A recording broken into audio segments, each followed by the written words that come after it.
সারা বিশ্ব কোনো দেশই ইসরায়েলকে কোনো দেশ বলে স্বীকৃতি দেয়নি। ইসরায়েলকে শুধু দেশ বলে স্বীকৃতি দেয় ইউরোপীয় ইউনিয়ন।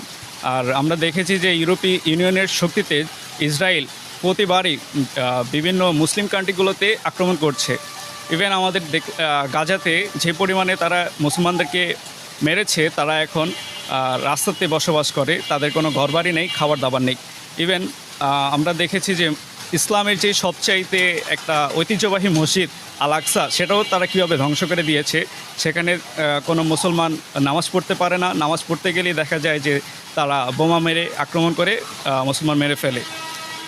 তারপরে দেখা যায় যে গত বৃহস্পতিবার আমরা দেখলাম যে ইরানের ওপর তারা হামলা করেছে। শুধু ইরান নয়, লেবানন, তারপরে আরও বিভিন্ন মুসলিম কান্ট্রিগুলোতে তারা হামলা চালিয়েছে। তো ইরান যদি চায়, তারা যে 21 দিনের মধ্যে ইসরায়েলের মানচিত্র তারা চেঞ্জ করে দিতে পারে। তো আমরা মুসলমান দেশ, বাংলাদেশ হচ্ছে 95% মুসলমান হচ্ছে আমাদের দেশে বসবাস করে।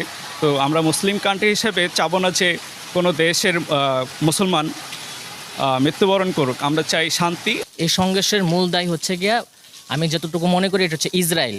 কারণ বিগত 2.5 বছর থেকে 5 বছর পর্যন্ত ইসরায়েল যেভাবে মানবাধিকার লঙ্ঘন করে আমাদের মুসলিম স্টেট দেশগুলো, প্রত্যেকটা দেশ যেগুলো নিরস্ত্র এবং কি অসহায় মানুষ, এমন যাদের কোনো অস্ত্র নাই, শিশু থেকে শুরু করে একদম কোলের বাচ্চা পর্যন্ত, তাদের কাছ থেকে বিন্দু পরিমাণ কোনো রেহাই পায় নাই। এই ইসরায়েল এত মারাত্মক জালেম একটা দেশ, যে কিনা ইহুদি হয়েও সারা বিশ্বের মধ্যে তারা মনে করতেছে যে তারা খুব ভালো কাজ করতেছে, সাধুবাজি কাজ করতেছে। আসলে তারা কোনো সাধুবাজি কাজ করতেছে না, তারা মানবাধিকার লঙ্ঘন করে এমন কালপিটের মতো কাজ করছে যেগুলা আসলে অমানবিক। আর এই অমানবিক কালপিটের কাজ করার পরও তারা ইরাকের যে ইরানের উপরেও তারা হামলা চালাইছে। এমনকি এই হামলা চালানোর পিছনেও তারা বিন্দু পরিমাণ ত্রুটি করে নাই, কাউকে তোয়াক্কা করে নাই। এজন্য ইরান তাদেরকে বারবার সতর্ক করার পরেও এখন ইরান শেষ পর্যন্ত না পেরে এই ইসরায়েলে হামলা চালাইছে। কিন্তু আমি মনে করি ইসরায়েলে হামলা চালানোটা একদম ইরানের পক্ষে যৌক্তিক ছিল। আর যদি না করতো তাহলে আজ তার বহির্বিশ্বগুলো বুঝতে পারতো না যে মুসলিম দেশগুলো কতটা অসহায় হয়ে, কতটা নিরস্ত হয়ে তারা এই কাজটা করতে পারছে। প্রথমেই কিন্তু ইসরায়েল ইরানের উপর আক্রমণ করছে, তার পাল্টা জবাবে হচ্ছে ইরান পাল্টা জবাব দিছে ইসরায়েলের উপর। ইসরায়েলের দেশটাকে পুরোপুরি ধ্বংসস্তূপে পরিণত করছে। আর তাদের দেশ বললেও ভুল হবে, তাদের এটা দেশের যে একটা মানে জাতিসংঘের যে বিষয়টা, তারা কিন্তু এটা পার্মানেন্টলি পায় নাই। তাদের এটা দেশ সম্পর্কে কোনো কিছুই নাই, ঠিক আছে। তাদেরকে সাপোর্ট দেওয়া হয়েছে, আদার্স কিছু কান্ট্রি তাদেরকে সাপোর্ট দিছে, যেখান থেকে অস্ত্র, তারপরে নানান ধরনের হেল্প তারা পাইছে।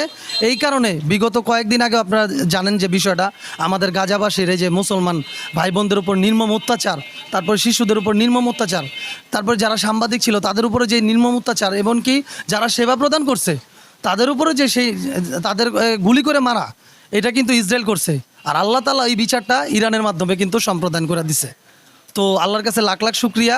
আমরা ইরান মুসলমানদের উপর মনে করেন যে অনেক অনেক তাদেরকে সাধুবাদ জানাই যে তারা এরকম কাজ করছেন। আলহামদুলিল্লাহ, তারা যাতে মানচিত্র থেকে এই ইহুদি ইসরায়েলদেরকে পুরোভাবে নিশ্চিহ্ন করে দিতে পারে। ইসরায়েলের সন্ত্রাস বাহিনী